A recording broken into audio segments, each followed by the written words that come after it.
Breeze then with sorrowful eyes bid Miss Windy good day and moved on to meet all the others whom she had not met before. अब bridge जो है अपनी दुख भरी आंखों को पोंछते हुए मिसेस विंडी को गुड डे कहकर वहां से चल दी और उन लोगों से मिलने गई जिससे वो अभी तक नहीं मिली थी. She tiptoed out of the building to the lush green lawn to meet the west wind. अब वो जो है फिर धीरे से बिल्डिंग के बाहर निकली और उस ग्रीन लॉन के पास गई जहां पर वेस्ट विंड थी. They call him Zephyr. उसको वो लोग जिफर बोलते थे. He was sitting at the culvert over a small puddle. वहां पर जो है वो एक छोटे से तालाब के ऊपर जो पोखर होता है उसके ऊपर पुलिया पे बैठा था. Seeing breeze approaching, he shivered a bit.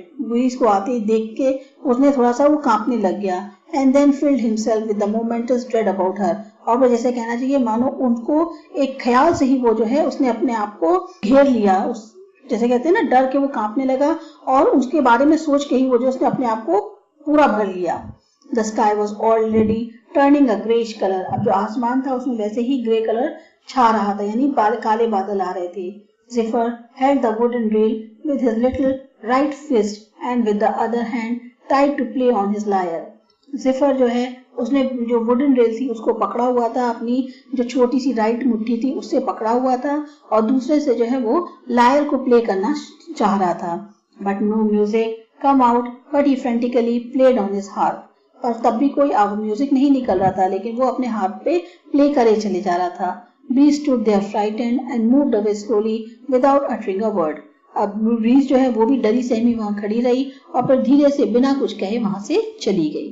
A little farther away she found the gentle wind blowing over the tulips in the garden. फिर कुछ ही दूरी पर उसको gentle wind दिखी जो कि tulips के ऊपर उड़ रही थी गार्डन में. Breeze immediately ran towards her and cried, "Oh my friend, gentle wind, it was so petrified to see Zephyr sitting over there in a frustrated mood that I came away running to you." अब bridge जो है एकदम से उसकी तरफ भाग कर गई और बोली, कैसे हो मेरे फ्रेंड जेंटल विंड, मेरे को इतना अजीब सा लग रहा था कि जिफर जो है वहां पर बैठा हुआ है एक फ्रस्ट्रेटेड मूड में और इसीलिए मैं दौड़कर तुम्हारे पास आ गई. Yes, such obstinate moods come over him sometimes that he fiddles with his harp and broods like tragic heroes from Greek mythology, replied gentle wind with a twinkling in her eyes. अब तो जो gentle wind थी उसने उसको reply देते हुए कहा कि हाँ वो कभी कदार ऐसे मूड्स में आ जाता है जहां पर वो जो है फिर अपने हार्प को जो है बजाना शुरू कर देता है और बिल्कुल ऐसे बिहेव करता है जैसे मानो कोई ग्रीक माइथोलॉजी का ट्रैजिक हीरो हो. But why does he look so cheerless and depressed, और वो इतना चीयरलेस और डिप्रेस क्यों दिख रहा है. Last winter he had visited a village which lay by the shore of the river in a misshapen land. पिछली सर्दियों में वो जो है गांव में गया था जो कि नदी के किनारे है जिसकी लैंड जो है बहुत ज्यादा सही शेप में नहीं है. There was an inn and the sound of violence were often heard there. वहाँ पर एक inn है, एक जैसे कहना है सराय है और जो वायलिन की आवाज है वहां से सुनाई देती है. Young stylish people sat in the garden and talked and danced and merry while on the other shore were cloud-like mountains. एक जो वहां पर जो है क्या कहते हैं जो स्टाइल वाले लोग होते हैं जो गार्डन में बैठते हैं, बातें करते हैं, नाचते हैं और इंजॉय करते हैं, जबकि जो दूसरा किनारा है वहां पर जो है पहाड़ बिल्कुल बादल जैसे हैं. But then Zephyr became uptight and got up in a furry face, stepped out into the lawn behind the counter, broke the snow-covered brushwood and burst into one of those ladies' ears saying, "I am a Greek god, I confess to it now."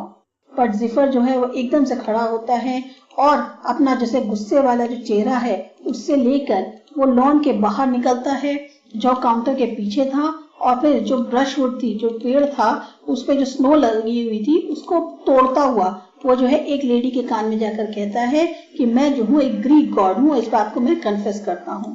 The pretty woman, unable to make out anything from this, just mopped her robe with her kerchief and moved away with her partner.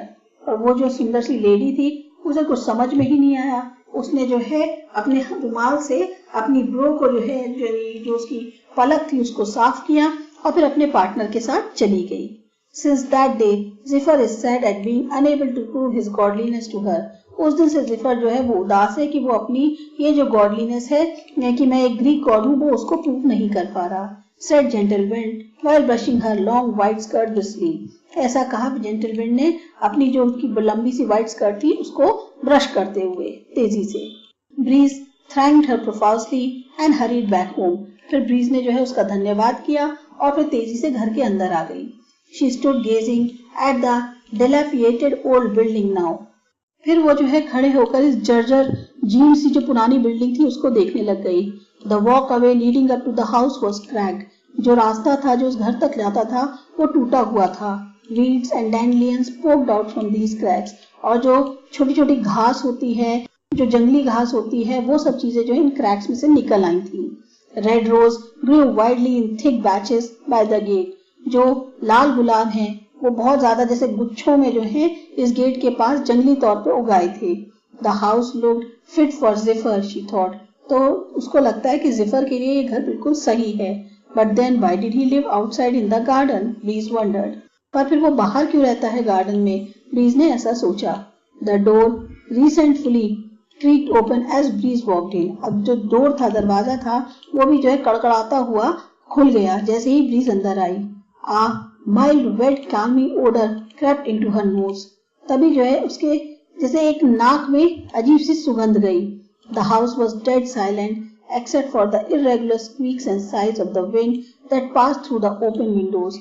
ये जो पूरा घर था वो बिल्कुल ऐसा शांत था जैसे वहां कोई रहता ही नहीं है. कोई सब जैसे मरने के बाद जैसे शांति होती है बिल्कुल वैसा था. बस सिर्फ जो है जो हवा है जो इन खुली हुई खिड़कियों से अंदर आती थी, जो उसकी आवाज होती थी, उसकी वजह से जो चीजों की से आवाज होती थी बस वही आती थी. She quietly entered the dark living room. फिर वो जो है डार्क लिविंग रूम जो था उसके अंदर जाती है. She noticed windows were covered with soot and dirt and tranquil moonlight struggled through the darkness into the thin thread rays.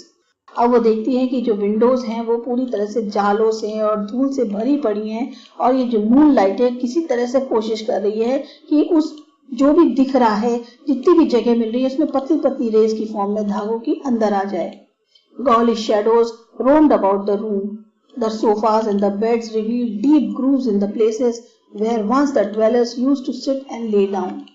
जैसे मानो ऐसा लग रहा था जैसे शैडोज जो हैं वो बड़ी गंदी सी घिनौनी सी जो शैडोज हैं वो पूरे कमरे में घूम रही हैं. सोफे और जो बेड जिनमें गड्ढे हो गए थे जगह जगह पे वो बताते थे कि पहले जो है किस तरह से जो लोग यहाँ रहते होंगे वो उस पर बैठते होंगे, सोते होंगे.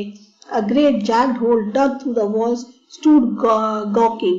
Picture frames hung muted. A cobweb-covered grand bookcase was at the corner of the room, appeared disheveled. जैसे इस रूम का जो एक डिस्क्रिप्शन दिया है उसमें उन्होंने ये बताया है कि जो इतना पुराना घर है कि वहाँ पर जो भी चीजें हैं वो इतने टाइम से ऐसे ही रखी हुई है, उसके ऊपर मकड़ी के जाले लग गए हैं. जो पिक्चर फ्रेम्स हैं वो जो है बिल्कुल शांत जैसे टंगे थे वैसे ही टंगे हुए हैं. बहुत बड़े बड़े होल्स हो गए हैं वॉल के अंदर. जो मकड़ी के जाले हैं उन्होंने बड़े जो बुक केस है उसको पूरी तरह से घेरा हुआ है. यहाँ जो क्या कहते हैं बुक केस था वो रूम के कॉर्नर में रखा हुआ है और वो बहुत ही ज्यादा डरावना सा दिख रहा है. Breeze made her way back into the hallway. A glimmer of light came from behind a door. अब ब्रीज जो है फिर दोबारा वापस रास्ते में आती है हॉल के और वहां पर देखती है कि दरवाजे के पीछे से जो है लाइट आ रही है. The simple window was broken. Through it a flood of light flowed into the room. अब ये जो विंडो एक अकेली ऐसी थी जो टूटी हुई थी और उसमें से जो है लाइट वो रूम के अंदर आ रही थी. Dust swirled around her as she made her way inside. और जैसे ही वो अंदर आती है वैसे ही ऐसा लगता है जैसे मानो धूल ने उसको घेर लिया. The only sound to be heard was the drip of the faucet in the sink, as if someone never bothered to repair it. सिर्फ एक जो साउंड सुनाई दे रही थी वो ये थी कि जो सिंक है उसका जो नल है वो टपक रहा था और ऐसा लग रहा था जैसे मानो किसी ने भी कोशिश नहीं करी कि उसको रिपेयर कर दें. Breeze arrived at the foot of the staircase that leads up to the terrace. अब ब्रीज जो है staircase के पास आती है जो उसको छत की तरफ ले जाता है. A cry echoed all over the house. जैसे मानो रोना जो है पूरे घर में गूंज गया. It was a time to leave. She told herself. उन्होंने फिर अपने से कहा कि अब जाने का समय आ गया है. She closed the door behind and carefully walked down the stairs. अब उसने पीछे से ध्यान से दरवाजा बंद किया और फिर संभल के जो है स्टेयर्स से चलने लग गई. She had to breathe more deeply. उसे और ज्यादा गहरी सांस लेनी थी.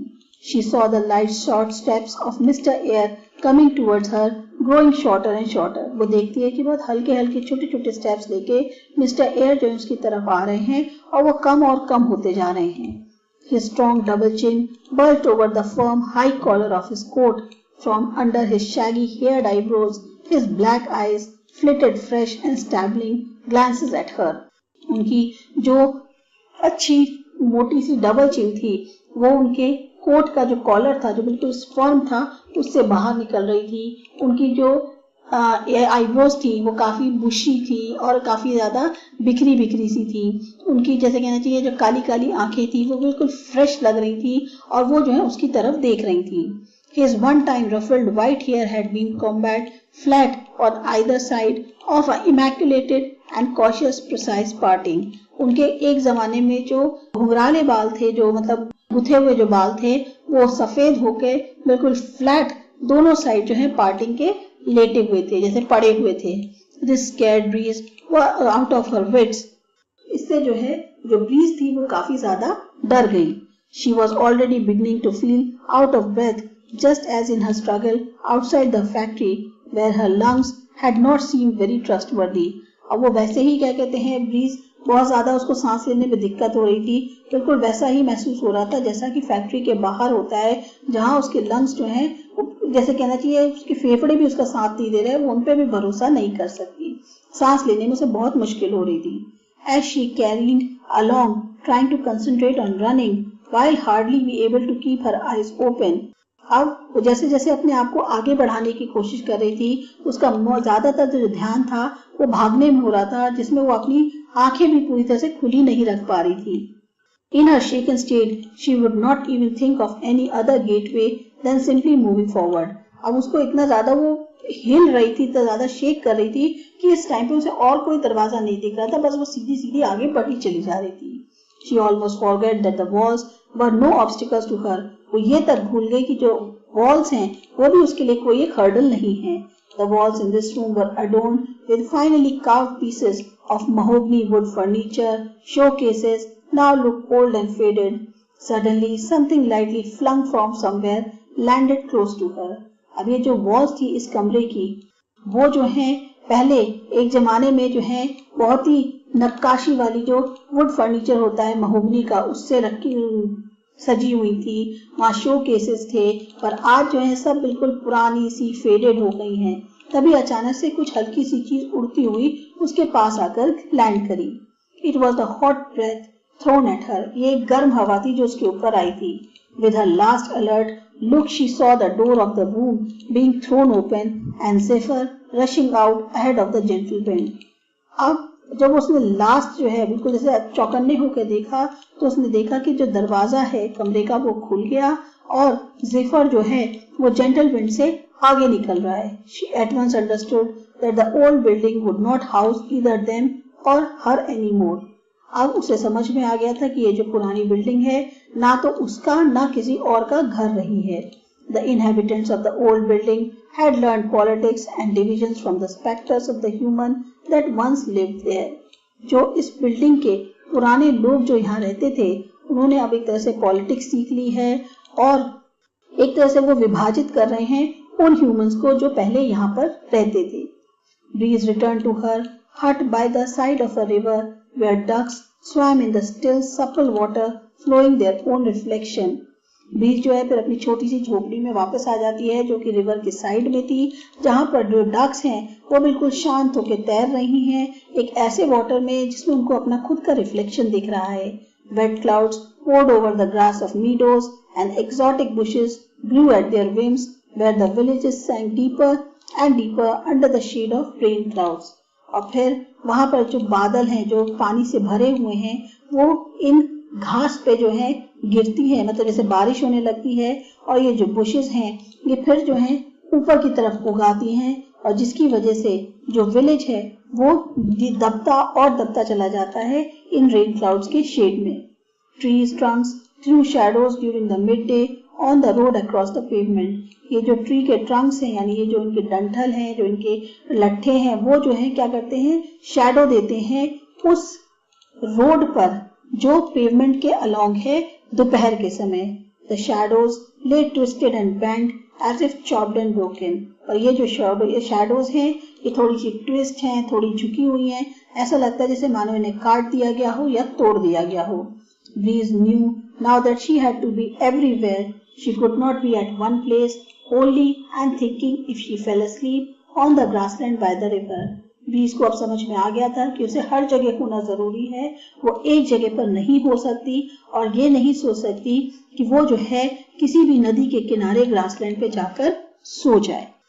तो ये था हमारा चैप्टर। आपको अच्छा लगा, समझ में आया? सब्सक्राइब करो हमारा चैनल आसा एजुकेशन। बाय।